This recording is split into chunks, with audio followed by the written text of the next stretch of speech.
dari LPTK UIN Salatiga dengan NIM 270302544422. Hari ini Selasa 7 Oktober 2025 saya akan mengadakan uji kinerja dengan model pembelajaran Project Based Learning di kelas 10 MPLB SMK Bakti Pertiwi Pemalang. Selamat menyaksikan.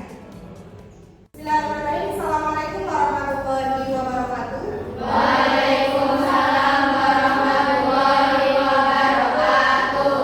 Sebelum pembelajaran dimulai, silakan ketua kelas untuk menyiapkan berdoa bersama. Di tempat duduk siap, mulai.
Sikap nasionalisme ya, yang nanti akan dipimpin oleh Mbak Khalid. Nah, silakan Mbak Khalid. Dari Sabang sampai Merauke berjajar pulau-pulau, sambung menyambung menjadi satu. Itulah Indonesia tanah airku, aku berjanji padamu menjunjung tanah airku, tanah airku Indonesia. Pada pembelajaran sebelumnya kita sudah belajar tentang dua ayat ya. Yang pertama yaitu tentang Quran surat Al-Maidah ayat 48. Ada yang masih ingat enggak isinya tentang apa? Siapa yang mau menjawab? Tadi balik. Oke, coba balik. Oke, fastabiqul khairat. Artinya apa ya fastabiqul khairat? Oke, bagus. Silakan Mbak Khalid. Kita sudah belajar juga tentang Quran surat At-Taubah ayat 105. Ada yang ingat enggak isinya tentang? Siapa yang mau menjawab? Oke, Siti Aisyah. Oke, betul, tepuk tangan, Pak. Oke, pada minggu lalu kita sudah belajar tentang dua ya, yaitu tentang berkompetisi dalam kebaikan dan tentang etos kerja. Nah, pada hari ini kita akan mempelajari tentang menghindari sikap berfoya-foya, riya, sum'ah, takabur dan hasad, yang mana akhlak-akhlak tersebut itu termasuk ke dalam akhlak mazmumah. Nah, ada yang ingat nggak akhlak mazmumah itu akhlak yang apa? Akhlak yang tercela, akhlak yang tidak baik ya. Jadi akhlak mazmumah adalah akhlak tercela, kebalikan dari akhlak mahmudah, akhlak yang terpuji. Tujuan pembelajaran kita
mendahului